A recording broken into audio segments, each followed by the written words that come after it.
창세기 21장 1절로 19절의 말씀입니다. 여호와께서 말씀하신 대로 사라를 죄송합니다. 창세기 22장입니다. 그 이후에 하나님이 아브라함을 시험하시려고 그를 부르시되 아브라함아 하시니 그가 이르되 내가 여기 있나이다. 여호와께서 이르시되 내 아들 내 사랑하는 독자 이삭을 데리고 모리아 땅으로 가서 내가 내게 일러준 한 산 거기서 그를 번제로 드리라. 아브라함이 아침에 일찍 일어나 나귀의 안장을 지우고 두 종과 그의 아들 이삭을 데리고 번제에 쓸 나무를 쪼개어 가지고 떠나 하나님이 자기에게 일러주신 곳으로 가더니 제3일에 아브라함이 눈을 들어 그곳을 멀리 바라본지라.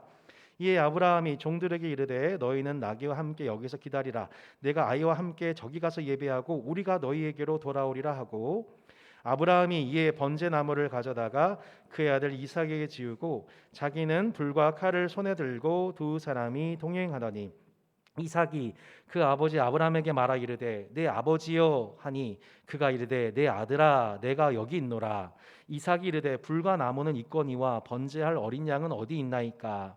아브라함이 이르되 내 아들아 번제할 어린 양은 하나님이 자기를 위하여 친히 준비하시리라 하고 두 사람이 함께 나아가서 하나님이 그에게 일러주신 곳에 이른지라. 이에 아브라함이 그곳에 제단을 쌓고 나무를 버려놓고 그의 아들 이삭을 결박하여 제단 나무 위에 놓고 손을 내밀어 칼을 잡고 그 아들을 잡으려 하니 여호와의 사자가 하늘에서부터 그를 불러 이르시되 아브라함아 아브라함아 하시는지라. 아브라함이 이르되 내가 여기 있나이다 하매 사자가 이르시되 그 아이에게 내 손을 대지 말라.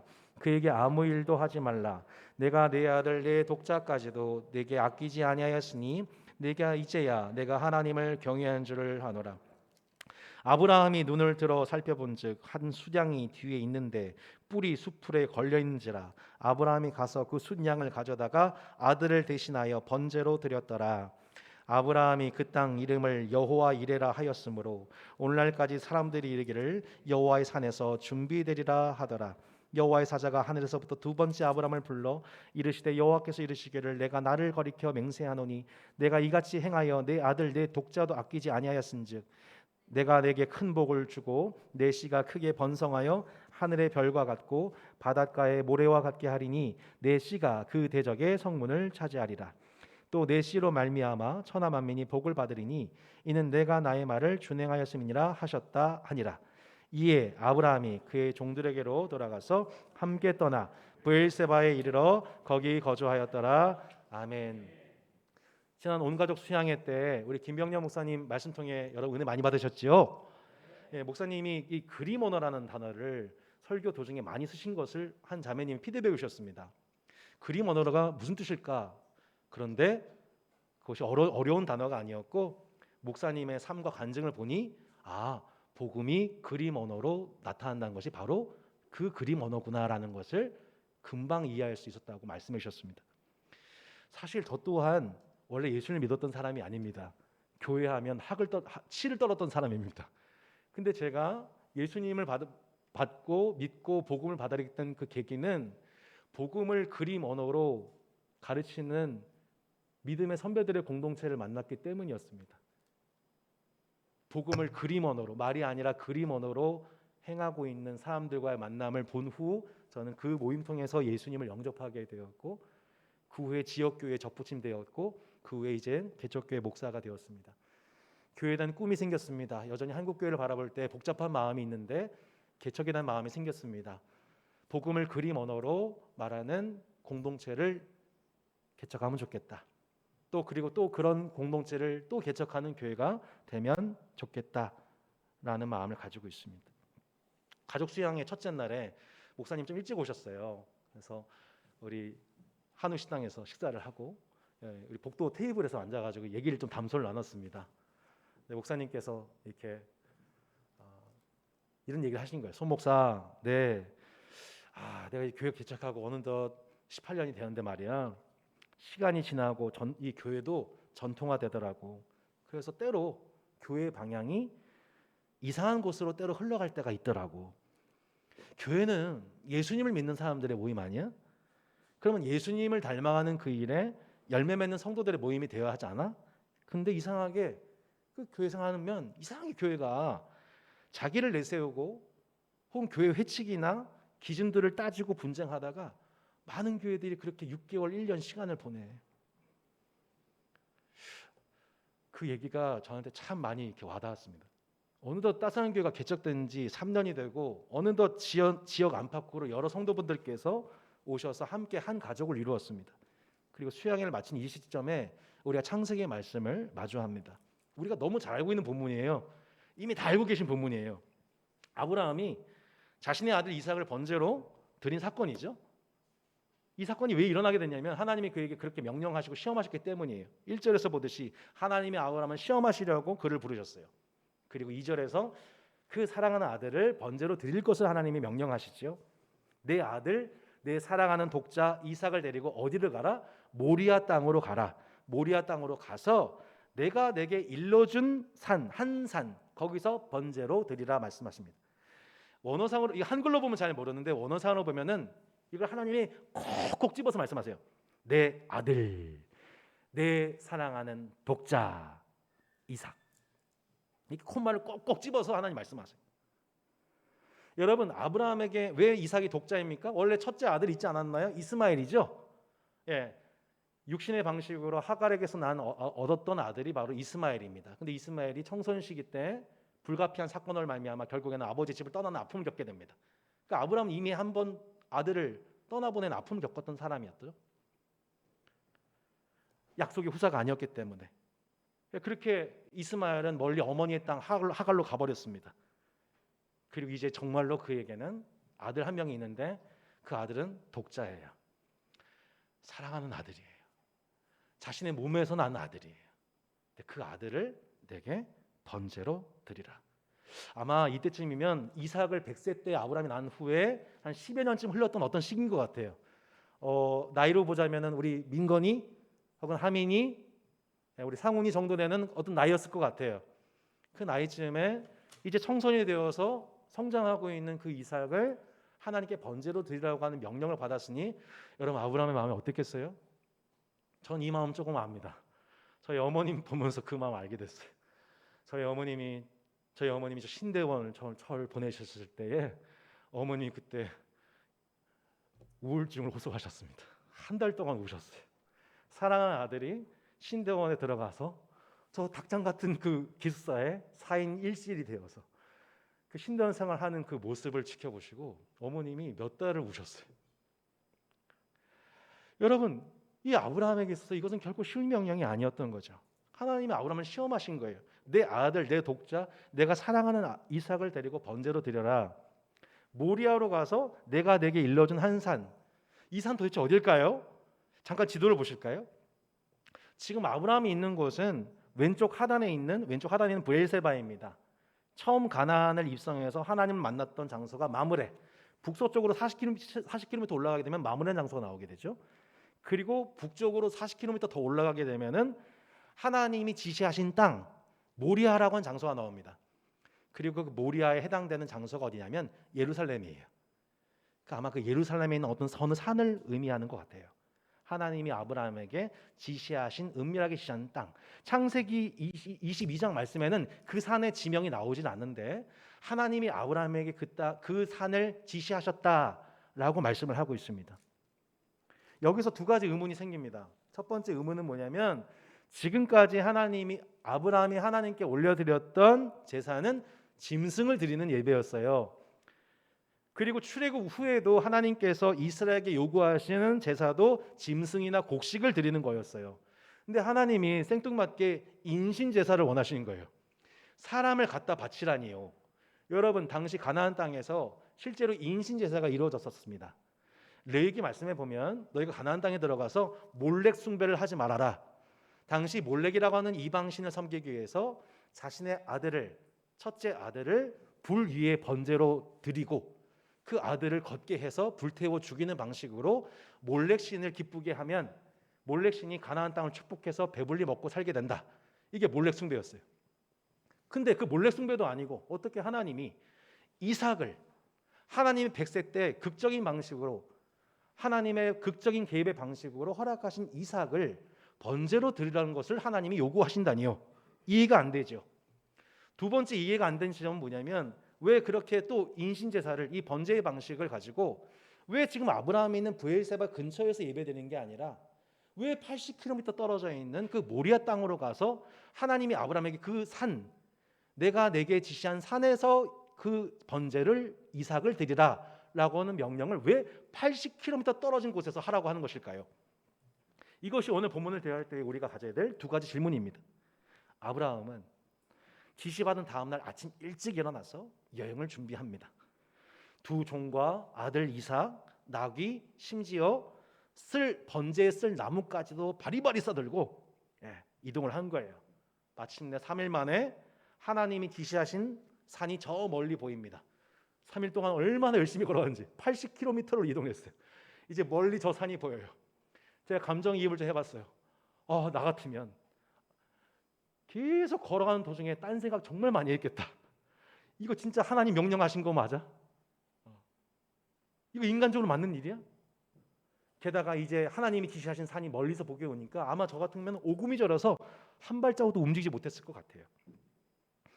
자, 그때 아브라함이 어떻게 행동하는지 5절 말씀 보시겠습니다. 5절에 이렇게 나와 있죠. 이에 아브라함이 종들에게 이르되 너희는 나귀와 함께 여기서 기다리라. 내가 아이와 함께 저기 가서 예배하고 우리가 너희에게로 돌아오리라. 아브라함이 뭔가 의미심장한 얘기를 하는데 두 가지예요. 첫 번째, 내가 아이와 함께 저기 가서 예배하리라. 이삭과 함께 나는 하나님을 예배하러 간다고 표현하고 있습니다.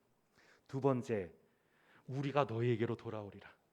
번제물을 드릴 이삭과 함께 나는 이삭과 함께 돌아올 거야라고 두 종에게 얘기하고 있는 것을 보게 됩니다. 도대체 아브라함이 무슨 믿음을 가지고 확신을 가지고 이런 말을 했을까? 자, 그 믿음과 확신 속에서 아브라함이 이제 순종하기 시작합니다. 이삭에게는 번제에 쓸 나무를 짊어지게 하고 자기는 불과 칼을 들고 두 사람, 아버지와 아들이 함께 산을 올라갑니다. 하나님께서 지시하신 땅을 함께 부자가 올라갑니다. 가는 동안 이삭이 궁금해지는 거죠. 나무는 내가 줬고 아버지는 칼과 불을 줬는데 뭐가 안 보여요? 재물이 안 보이는 거예요. 어린 양이 안 보이는 거예요. 아버지, 어린 양은 어디에 있나요? 그러자 아브라함이 대답합니다. 아들아, 번제할 어린 양은 하나님이 자기를 위하여 친히 준비하신단다. 아들아, 번제할 어린 양은 하나님이 자기를 위하여 친히 준비하실 거다. 마침내 두 사람이 하나님이 그에게 일러주신 그 장소에 도착했습니다. 아브라함이 제단을 쌓고 나무를 버립니다. 그리고 하나님께서 그에게 명령하신 대로 이삭을 번제물로 드리기 위해서 이삭을 결박하고 제단 나무 위에 그를 놓습니다. 그리고 실제로 번제로 잡기 위해 칼을 잡아 그를 실제 죽이려 합니다. 이때 무슨 일이 일어나지요?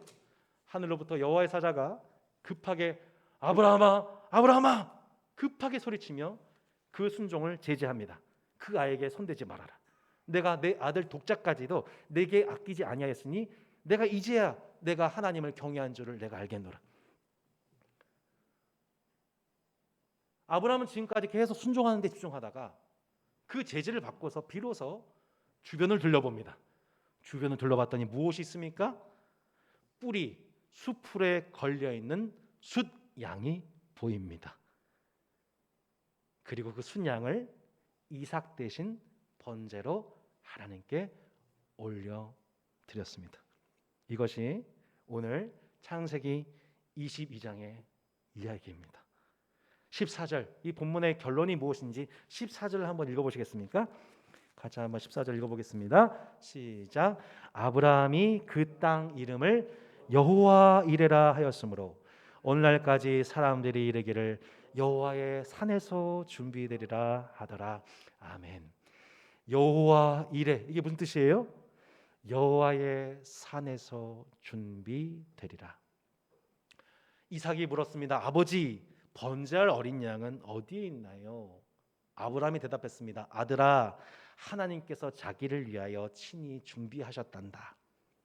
아브라함의 이 고백, 아브라함과 이 이삭의 시험 이야기가 그 후에 이스라엘 후손들에게 내내 이야기로 이어져 내려왔습니다.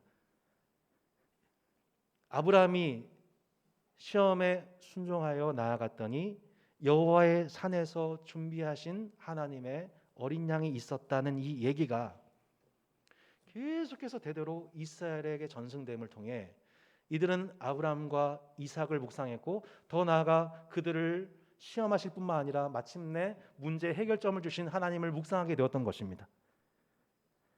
여러분, 이 창세기 22장은 이렇게 두 사람의 신앙 간증을 통해서 복음이 무엇인지를 그림 언어로 명확하게 설명해 주고 있는 본문입니다. 여러분, 하나님께서 이삭을 대신할 번제물로 예비하신 그 걸려져 있던 숫양이 결국 누구를 예표한다고 여러분 믿고 계시나요? 예수 그리스도이십니다.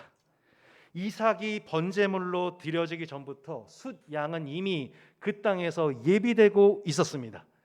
다만 아브라함의 눈에는 그것이 보이지 않았습니다.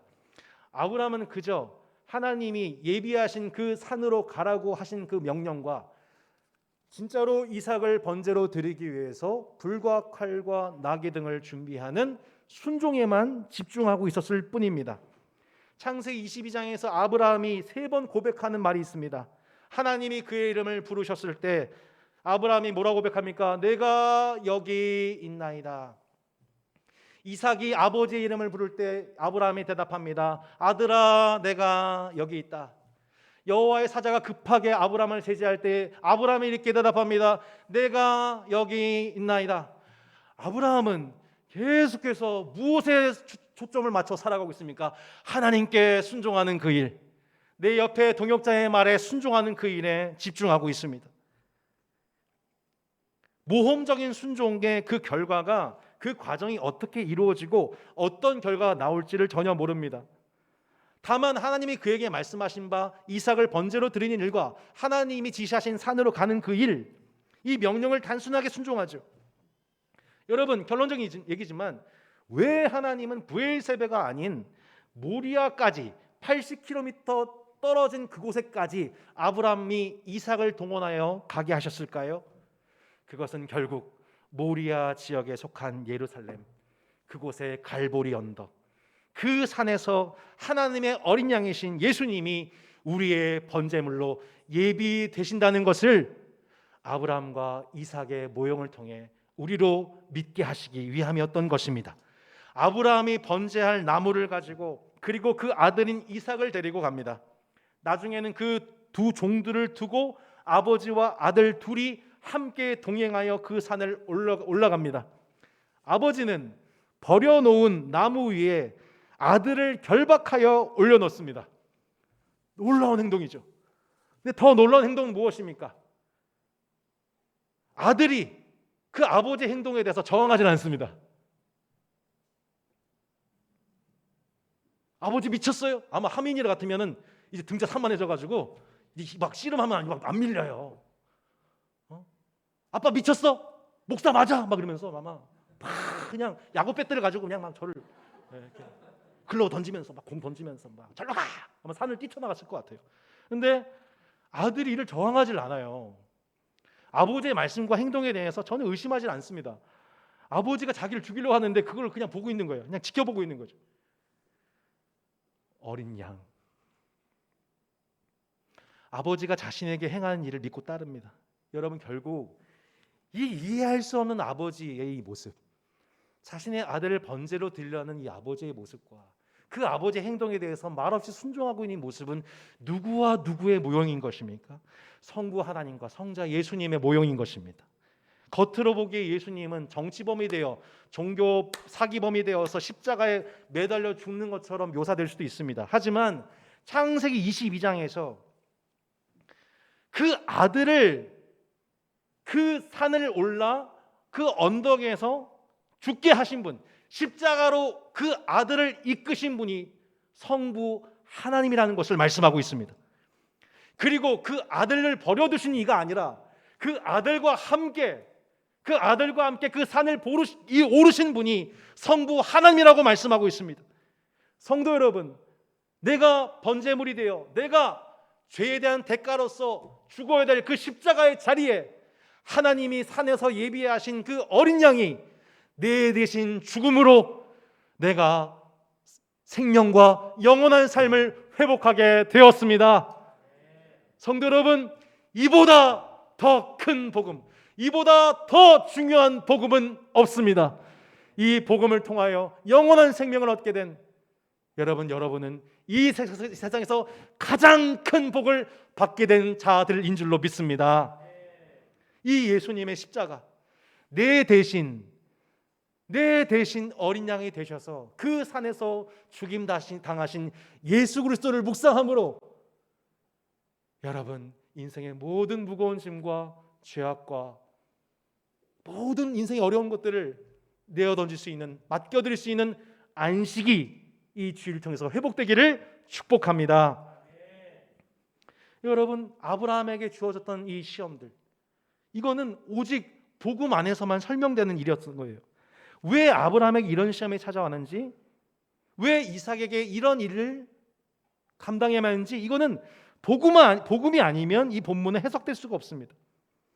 다 이해할 수 없는 하나님의 명령과 상황을 바꿔서 아브라함이 80km를 그렇게 걸어갔던 것이죠. 오늘 이 말씀 속에서는 아브라함에게 어떠한 인간적인 의심이나 두려움에서 걸어가지 않고 오직 하나님의 말씀에 순종함으로 걸어갔다는 모든 인간적인 감정이 다 배제가 되어 있습니다. 오직 아브라함이 하는 말이 뭐예요? 주님, 내가 여기 있나이다. 다 이해할 수도 없고 심지어 이삭에게도 다 설명할 수 없었지만 구약 성도 아브라함과 이삭은 하나님이 지시하신 것에 순종했고 그 순종 속에 장차 1700년 후에야 완벽한 그림 언어로 이해될 그 놀라운 복음, 아들을 우리에게 내어주신 아버지의 사랑과 그 아버지께 순종하셔야만 했던 그 아들의 희생을, 그 명확한 그림 언어를 1700년 전에 미리 예행 연습으로서 구약에 다가올 모든 성도들에게 신약의 복음을 구약의 성도들에게 그림 언어로 가르친 두 성도가 바로 아브라함과 이삭이었던 겁니다. 성도 여러분, 교회는 하나님 아버지와 주 예수 그리스도를 닮아가도록, 우리가 믿는 하나님과 주 예수님이 어떤 분인지를 그림 언어로 나타내도록 구원받은 모임인 줄로 믿습니다. 여러분 동의하시나요? 여러분, 하나님 아버지와 주 예수 그리스도의 형상이 여러분 가운데에 온전하게 회복되기를 주 예수 이름으로 축복합니다. 우리의 교제와 모임 가운데에 이런 하나님의 형상이 드러나서 오는 모든 세대들과 이웃들이 그림 언어로 복음을 이해하게 되고 그림 언어로 하나님과 그 아들 예수의 복음이 얼마나 아름답고 위대한 것인지를 알게 되기를 바랍니다. 이것을 통해 하나님이 영광을 받으시는 것이죠. 여러분, 김영래 목사님 그 삶과 간증 설교 말씀 들으면서 여러분 은혜 많이 받으셨잖아요. 저도 정말 은혜 많이 받았습니다. 근데 은혜 많이 받는 건 좋은데 아이고 그 다음 주에 설교하는 게 너무 부담이 됐습니다. 이 김영래 목사님이 아름다운 이유는 이분은 목사님이기 전에 그림 언어로 복음을 설명해주는 아버지고 남편이고 이웃이에요. 그래서 목사님이 너무 좋은 거죠. 전 이분의 간증을 10년 전에 듣고 또 한 5년 정도 전에는 성복정에 있었을 때 온가족 수양의 강사 목사님으로 이분의 많은 얘기를 좀 들었습니다. 사모님께서 18년 전에 고난을 당하셨잖아요. 근데 본인이 남자로서 겪게 된 괴로움과 외로움을 성도들에게 또 목회자분들한테 후배들한테 되게 솔직하게 얘기를 하세요. 처음에는 충격이 될 정도로. 여러분 이 얘기 듣고 너무 충격받지 마세요. 이것이 정말 어느 날 목사님인데 기도가 안 나오시는 거예요. 너무 외롭고 괴롭고 자기도 욕구가 있는데 해소가 안 되고 그래서 원망 속에 이렇게 있는데 나이가 지극한 권사님이 그 목사님 옆에 오셔가지고 막 울면서 기도를 하시더라고요. 근데 그 기도 내용이 자기의 마음을 후벼파는 거예요. 하나님, 우리 목사님이 당한 이 고통을 불쌍히 여겨주세요. 아내와 친밀한 사랑을 나누지 못한 남성의 고통은 출산하면서 겪는 산모의 고통과도 같다고 합니다. 우리 목사님 불쌍히 여겨주세요. 하면서 권사님 엉엉 우시더래요. 근데 다른 기도가 한 번도 감동이 안 됐는데 그 기도가 자기한테 마음의 체율이 되어서 목사님 그 자리에서 엉엉 우셨다는 거예요. 목사님이 18년 동안 겪었던 그 유혹, 지속적이고 강도 높은 유혹이 계속 밀려올 때마다 목사님은 사모님과의 관계를 위해서, 사모님과의 관계를 지키기 위해서 하나님 앞에서 울고 씨름하고, 어느 날에는 심지어 지방에서 일정 중에서 한 자매 성도님이 차에 태운 적이 있었는데 순간 마음의 유혹이 오시더래요. 순간 마음의 유혹이 오시더래요.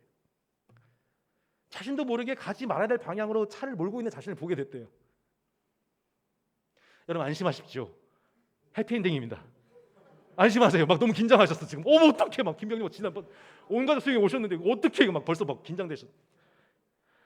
끌어오르는 감정과 이 신앙 양심 속에서 목사님이 거의 근처 앞두고 차를 딱 멈추셨대요.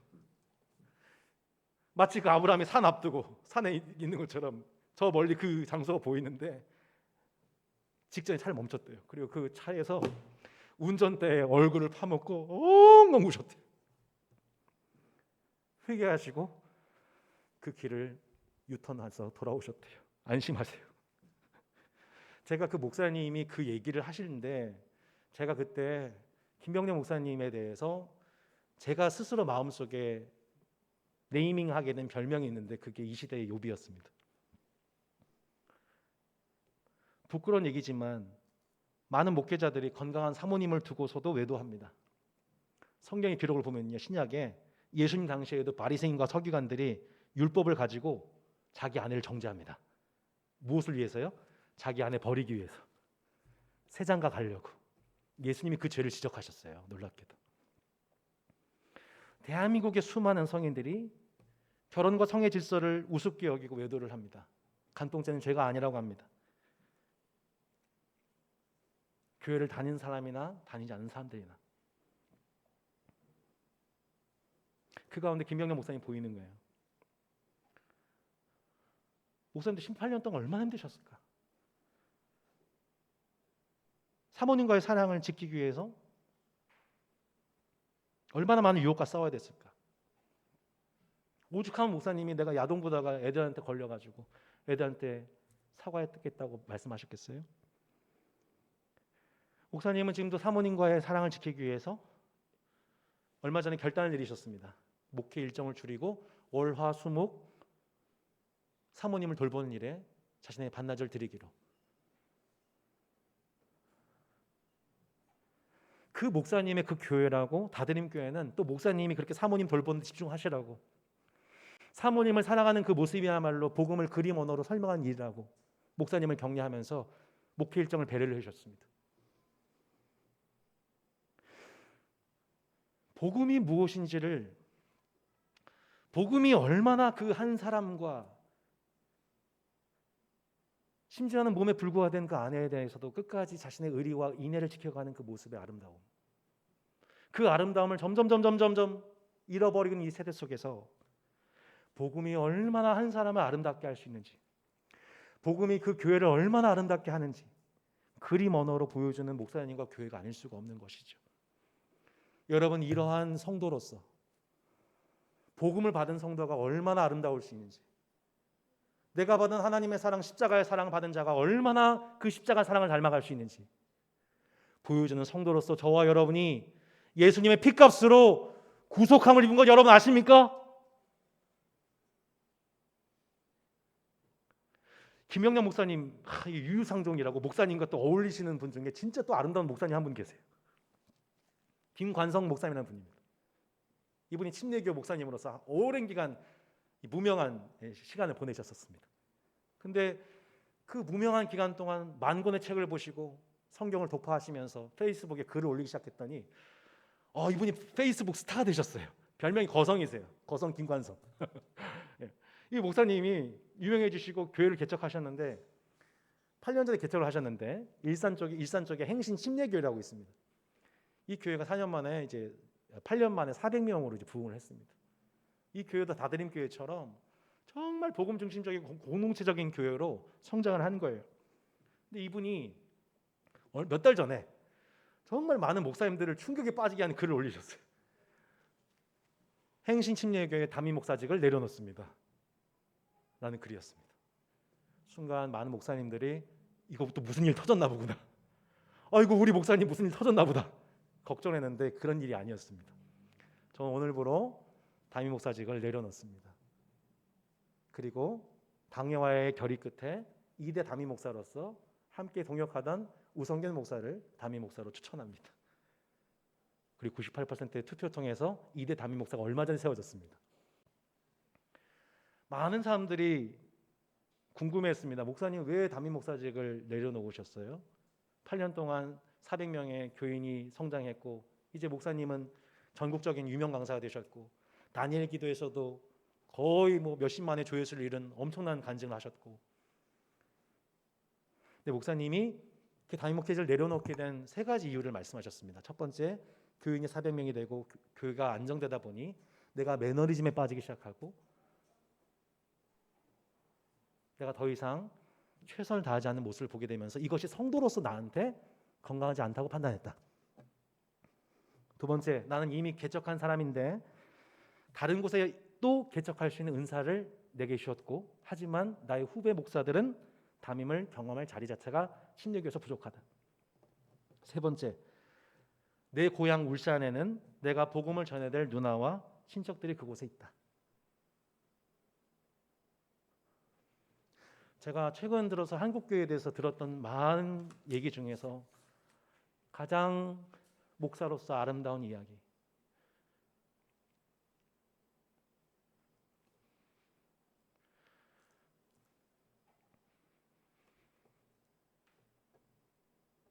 그렇게 목사님은 자기가 사랑하는 행신침례교회를 하나님께 드렸고 또 행신침례교회는 그들이 사랑하고 따랐던 목사님을 하나님께 드리기를 기뻐하셨습니다. 세상은 교회를 비판합니다. 저희 아버지 늘 얘기하셨죠. 교회가 회사 기업하고 뭐가 다르냐. 야 손목사, 교회가 회사 기업하고 뭐가 다르냐. 이게 아버지가 저한테 던지셨던 질문이었어요. 수십 년 동안 교회를 보면서 하셨던 질문이었어요. 목사는 결국 기업의 사장 아니냐. 헌금으로 돈 많이 챙기고 또 교회를 키워서 자녀에게 세습하는 사적 집단이 아니냐. 아니에요 라고 얘기했다가 이런 일들이 너무 많이 버젓이 일어나게 되니까 교단마다 이것을 가지고 세습 문제를 가지고 되니 안 되니 계속 싸우다 보니까 이제는 아니라고 당당하게 얘기도 못하는 쪽팔린 현실 속에서 교회는 예수님의 몸이고 우리는 우주적 교회의 일원이라는 진리를 교리로서가 아니라 그림 언어로서 보여주시는 목회자들과 성도들 그리고 교회들이 놀랍게도 여러분 방송에는 안 나오지만 곳곳에 여전히 남아 있습니다. 하나님이 지금도 그 하나님의 시험에 통과하고 반응하는 아브라함아 아브라함아 부르시는 사람들이 여러분 국내에 여전히 많이 남아 있음을 믿으시기 바랍니다. 하나님은 지금도 아브라함을 부르고 계신 거예요. 아브라함아 아브라함아. 여러분 하나님이 여러분 이름 그렇게 부르시는 거예요. 진원아 진원아. 여러분 그때 우리가 어떻게 반응해야 되겠습니까? 내가 여기 있나이다. 주님 내가 여기 있습니다. 아브라함이 이제 하나님 믿고 따른 지 거의 30년 40년이 넘었어요. 아브라함의 모습 속에서 이렇게 하나님 아버지의 형상이, 전 성경 속에서 하나님 아버지의 형상이 가장 극적으로 드러나는 인물이 아브라함이라고 봅니다. 내 사랑하는 내 독자를 어떻게 내가 줄 수 있어요? 아무리 하나님이라도. 근데 놀랍게도 순종을 통하여서 아브라함은 자신이 믿고 따르는 하나님 아버지의 형상을 가장 닮은 자로서 성경에 드러납니다. 내가 그 아들을 드릴 때 어린 양을 예비하시는 하나님을 경험하는 자로서 후대에 오는 1700년이 걸친 구약의 이스라엘 백성들이 아브라함이 그렇게 믿음으로 반응했더니 하나님이 그렇게 산에서 여호와의 산에서 그렇게 어린 양을 준비하셨어라고 늘 1700년 동안 구약의 이스라엘 백성들이 오르내렸던 그 사람으로서 아브라함이 복음을 그림의 언어로 설명하는 그 한 사람으로 서기까지 여러분 30-40년이 걸렸습니다. 우리 중에 그런 성도들도 보이시네요. 여러분, 우리가 그렇게 아브라함과 같이 예수 그리스도의 장성한 분량에 충만할 때까지 우리의 믿음이 성장하는 공동체, 그 일을 격려하는 공동체, 복음을 그림 언어로 도대체 하나님 나라의 복음이 무엇이냐라고, 예수님의 십자가가 뭘 의미하냐고 말할 때 다산다산 교회 가면은 그것을 볼 수 있다고 말해줄 수 있는 우리 교회가 되기를 원합니다. 지금도 주님은 우리 일상 속에서 일하고 계세요. 하나님과 예수 그리스도의 형상을 우리 속에 이루시기 위하여 우리 주님은 태초부터 지금까지 앞으로도 한 번도 쉬지 않고 여러분 안에서 일하고 계신 것입니다. 성도 여러분, 우리가 이 시대의 아브라함으로서 복음을 말이 아니라 그림 언어로서 오는 여러 세대들에게 나타나는 자들로서 장차 도래하게 될 하나님 천국이 무엇이냐, 따스한 교회 성도들을 봐라, 장차 우리가 누리게 될, 들어가게 될 천국이 바로 이들 안에 못 속에 있다 라고 복음을 그림 언어로서 설명할 수 있는 공동체로서 이 교회를 개척되게 하신 줄로 믿습니다. 앞으로도 그런 교회들을 개척하는 교회가 될 줄로 믿습니다. 성도 여러분, 한 주간 우리는 시간을 정하지 않아도 유튜브 보고 있습니다. 저도 얼마나 요즘 유튜브 많이 보는지요. 옛날에 게임했던 스타크래프트 짤 영상 왜 이렇게 많이 올라오는 거예요, 페이스북에. 재밌던 옛날 영상, 막 김태경, 막 이재동, 막 미치겠어요. 막 옛날에 좋아했던 그 게임 플레이어들. 가만히 있으면 무한도전 1박 2일 짤 영상도 막 올라오고 막 시간을 막 씁니다. 하지만 여러분, 생각해 보세요. 우리가 시간을 정하지 않으면 하나님 말씀 안 봅니다. 여러분, 오늘 주일을 예배를 드리면서 우린 주일마다 결단해야 됩니다. 하나님, 아브라함아가 불러주시는 하나님 앞에 내가 여기 있나이다 말씀해 주세요라고 하나님 앞에 단 하루에 5분이라도 10분이라도 떼어서 하나님과 교제하는 시간을 먼저 결단하는 은혜가 있기를 축복합니다. 내가 바라는 것을 기도하는 것이 아니라 하나님이 내게 말씀하시는 바에 순종하는 거예요. 교회는 내가 원하는 욕심을 이루는 것이 아니고 교회의 머리이신 주님이 원하신 바에 순종하는 법을 배우는 곳입니다. 내 아들, 내 사랑하는 독자 이삭, 그 이삭이 내 가족일 수도 있고 자녀일 수도 있고 명예나 경제적 이득일 수도 있어요. 여러분 삶의 모든 정황 속에서 저 이번 주에 참 신기했어요. 하나님이 여러분들 만나게 하셨어요. 60, 70대 우리 노년에 존경하는 권사님, 집사님, 또 50대 자녀 문제로 고민하시는 우리 성도분들, 또 40대 저 동년배의 목회자들, 또 20대, 10대. 와, 각 세대마다 겪고 있는 시험들이 이렇게 다양하구나, 이렇게 다르구나. 근데 각자한테 요구되어져 있는 그 이삭은 다르지만 내 아들, 내 독자 그 이삭을 내게 번제로 드리라고 한 명령은 동일한 거예요. 성도 여러분, 여러분이 가장 그 사랑하는 어떤 내가 이거 드려도 되고 안 드려도 되고 나한테 전혀 뭐 별 큰 지장 없는 그것 아니라 하나님 앞에 우리가 드릴 것은 우리 가운데 가장 소중한 아들을 내어주신 하나님 앞에 우리의 가장 합당한 반응은 내 가장 소중한 것을 하나님께 드리는 예배인 줄로 믿습니다. 여러분, 어차피 이삭은요 내 힘으로 안 돼요. 어차피 이삭은 내 힘으로, 내 육신의 힘으로 얻은 아들이 아니에요. 자녀가 아니에요. 얘는 태어날 때부터 은혜로 태어났어요. 성령으로 태어났어요. 아브라함과 사라의 몸에서 100세, 90세 때 인간의 힘으로 태어난 자녀가 아니었어요. 이 자녀는 처음부터 은혜로 믿음으로 되는 거고 지금도 은혜로 믿음으로 되는 거고 앞으로도 은혜로 믿음으로 살아가게 될 줄로 믿습니다. 그렇게 여러분 자녀를 맡겨드리시기를 주 예수 이름으로 축복합니다. 그러면 뭘 발견하게 돼요? 하나님의 산에서 내게 지시하신 그곳에서 그 시간에 하나님이 예비하신 최고의 숫양, 하나님이 예비하신 여호와의 일에 그 은혜를 여러분 누리게 되는 여러분 아브라함의 자손들 되시기를 축복합니다.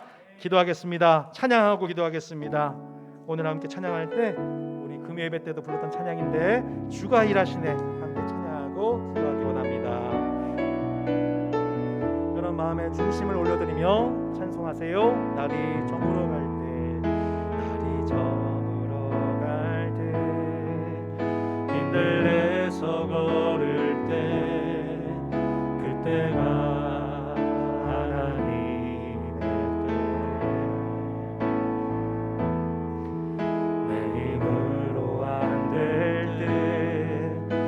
손으로 걸을 때 내가 고백 한번 고백합니다. 날이 저물어 갈 때, 날이 저물어 갈 때, 힘들내서 걸을 때, 그때가 하나님의 때, 내 힘으로 안 될 때, 빈손으로 걸을 때, 내가 고백해 여호와 이래. 주가 일하시네, 주가 일하시네, 주께 아끼지 않는 자에게 주가 일하시네, 주가 일하시네, 신뢰하며 걷는 자에게. 우리 모인 이곳에 주님 함께 계시네, 우리 모인 이곳에 주님 함께 계시네, 우리 내 아버지 은혜. 적은 떡과 물고기 내 모든 걸 드릴 때 모두 고백해 여호와 이래. 주가 일하시네, 주가 일하시네, 주가 일하시네, 주께 아끼지 않는 자에게 주가 일하시네, 주가 일하시네, 주가 일하시네, 신뢰하며 걷는 자에게 주가 일하심을 믿습니다. 주가 일하시네, 주가 일하시네, 주께 아끼지 않은 자에게 주가 일하시네, 주가 일하시네, 주가 일하시네, 신뢰하며 걷는 자에게. 성도 여러분, 우리가 주가 일하신다고 고백하는 것은 주님이 일하시니 나는 아무것도 안 하는 것이 아닙니다. 아브라함이 시험에 순종하였을 때, 하나님이 신 두 가지 명령에 순종하였을 때 하나님이 나를 일하고 계시는 것을 보게 되었습니다. 여호와의 산에서 준비하고 계신 하나님을 보게 되었습니다. 할렐루야. 하나님, 내 삶 속에서도 이렇게 복음을 그림 언어로 체험하는 성도가 되게 하여 주시옵소서. 내 삶 속에 말씀이 그림 언어가 되게 하시는 주님을 체험하게 하여 주시고, 대대로 간증하는 우리 가정이 되게 하여 주시고, 교회가 되게 하여 주시옵소서. 우리 함께 주의 이름을 부르고 동성으로 기도합니다. 주여, 하나님 아버지 감사합니다. 오늘 주일을 통해서 창세의 말씀을 우리 언어하여 주시고 이 말씀을 묵상하게 하여 주시니 감사합니다. 복음이 그림 언어가 되는 성도, 나도 모르는 사이에 순종하는 사이에 하나님과 예수 그리스도의 복음을 설명하는 성도가 되었던 아버지 여러 목사님들의 간증과 아버지 여러 성도들의, 또한 무엇보다 아브라함과 이삭의 예가 우리 삶에 적용되어진 애가 있게 하여 주시기를 원합니다. 하나님, 이 시간 그대 하나님 일하심을 바라보며 지금도 쉬지 않고 일하고 계신 하나님 앞에 우리가 드릴 것은 순종하는 마음뿐이오니, 주님 은혜 가운데에 내 독자, 내 사랑하는 아들 이삭을 내게 드리라고 말씀하신 하나님 앞에 주님 아버지의 가장 소중한 것을 하나님께 올려드리며 살아갈 수 있도록 주님 인도하여 주시기를 원하며 나아갑니다. 주님의 은혜로 나가여신 자녀입니다. 주님의 은혜로 아버지의 살을 자녀입니다. 주님 은혜로 대속하신 자녀입니다. 주님이 창조하시고 주님이 구속하시고 주님이 살려주신 자녀입니다. 주님이 예비하신 자녀임을 고백합니다. 역사하여 주시옵소서. 성도 여러분, 우리 함께 기도할 때에는 우리 사랑하는 가족을 위해서 기도했으면 좋겠습니다. 사랑하는 자녀를 위해서 기도했으면 좋겠습니다. 또 마음으로 용서하기 어려운 형제를 위해서 기도했으면 좋겠습니다. 여러분, 이삭을 한번 생각해 보세요. 여러분, 이삭은 하나님의 은혜로 태어난 자녀입니다. 하나님의 소유된 백성입니다. 아브라함은 그것을 이스마엘 때는 내 힘으로 자녀를 얻는 것이라고 생각했지만 이삭을 통해서는 그렇구나, 내 자녀가 은혜로 주어진 것이구나. 아멘. 마침내 이삭을 데리고 산에 올라갔었을 때에 여러분, 이삭을 대신할 번제할 어린 양을 아브라함이 준비했습니까? 아닙니다. 하나님이 이삭을 위해서 예비하여 주셨습니다. 아멘. 앞으로 나의 자녀들을 바라보면서도 하나님, 이 자녀를 위한 모든 계획들과 축복들은 여호와의 산에서 준비하신 줄로 믿습니다. 그런 마음으로 우리의 자녀들과 우리 사랑하는 동역자와 내 옆에 있는 사랑하는 아내, 내 참으로 남편을 맡겨드리오니 주여 받으시고, 하나님 마침내 우리 가정 가운데 복음이 그리 언어되는 은혜가 있게 하여 주시옵소서. 우리 함께 우리 자녀들을 놓고 가족들을 위하여 동성으로 기도하며 나아가기 원합니다. 기도하겠습니다. 하나님 아버지 감사합니다. 아버지 하나님 은혜와 사랑 속에서 이 시간 하나님 말씀을 붙잡고 나의 독자, 나의 사랑하는 자녀 이삭을 하나님께 맡겨드리며 나아갑니다. 하나님의 은혜로 주어진 백성, 하나님의 은혜로 대속하신 백성입니다. 하나님의 어린 양을 대신하셔서 그 어린 양을 죽기까지 사랑하신 자녀입니다. 하나님 아버지, 사랑한 이삭을 태어나게 하신 분도 하나님이시고 살게 하신 분도 하나님이시고 그를 위해서 모든 것을 예비하신 분도 하나님이십니다. 이제 그 하나님께 나의 이삭을 올려드립니다. 맡겨드립니다. 주여 받아 주시옵소서. 우리의 믿음 없음을 불쌍히 여겨주시옵소서. 아버지, 사랑하는 남편의 문제, 사랑하는 아내의 문제를 하나님께 올려드리며 나아갑니다. 주님, 하나님의 은혜로 아버지 시작된 우리 가정임을 고백합니다. 하나님의 은혜로 보듬어 주시고 하나님 아버지 오직 믿음으로 아버지 들며 나아갈 때 하나님 받아주시고 인도하여 주시옵소서.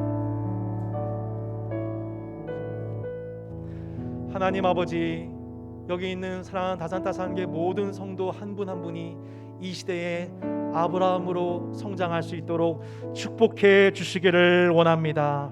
복음이 그림 언어로 하나님의 형상이 우리 안에 아버지 흘러 나타나는 열매가 있게 하실 주님을 찬양합니다. 우리 속에 그리스도의 형상이 이루기까지 하나님 아버지 해산의 수고를 감당하는 교회가 되게 도와주시옵소서. 주님, 교회를 크기로, 교인수로, 건물로 얘기하는 그것을 왜곡시켰던 우리 죄악을 용서하여 주시옵소서. 회개합니다. 주여, 내 가운데 예수 그리스도의 장성한 분량의 충만에까지 모든 성도가 성장하고 온전케 된 일에 우리의 모든 것을 투자하는 교회가 되게 하여 주시옵소서. 주 예수 그리스도의 은혜와 하나님의 사랑과 성령님의 교통하심이 복음을 그림 언어로 나타내는 성도가 되기까지 아브라함을 성장시키신 주 예수 그리스도의 은혜를 힘입어서 하나님 아버지의 사랑을 힘입어서 성령의 능력을 힘입어서 그 열매로 하나님께 영광 돌리길 소망하는 다산다산계 모든 성도 한 사람 사람 머리 위에 우리의 다음 세대들과 지역 이웃 사회 가운데에 영원토록 함께 계실지어다. 아멘. 하나님 아버지 감사합니다. 주의 은혜와 사랑 속에서 하나님 아버지, 우리 한 사람 사람이 하나님과 주 예수 그리스도의 형상을 닮아가는 열매로서 하나님을 기쁘시게 할 수 있도록 도와주시기를 원합니다. 성령님 인도해 주시기를 원합니다. 한 주간도 동행하시고 우리의 참으로 아브라함 불러주신 하나님 앞에 내가 여기 있나이다 반응하며 순종한 한 주가 될 수 있도록 성령께서 도우시고 은혜 베풀어 주시기를 원합니다. 네, 성도 여러분, 요즘에 설교 5분 짧게 하는 거 아시죠 여러분? 예, 당장 가지 마시고 5분 동안 충분하게 서로 인사 나누시고 교제 나누시고 또 스태프분들과 새가족분들은 저희 식사가 준비가 되어 있거든요. 그래서 남으셔서 사무실과 발레 정원 또 뒤쪽 테이블에서 식사 나누시길 바라겠습니다. 곽기웅 목사님 가정께서는 저 뒤편에 테이블에서 같이 식사 교제 나누도록 하겠습니다. 서로 당장 떠나지 마시고 서로 충분하게 교제 나누시고 인사 나누시길 바라겠습니다. 네, 함께 인사 나누시고 교제 나누도록 하겠습니다.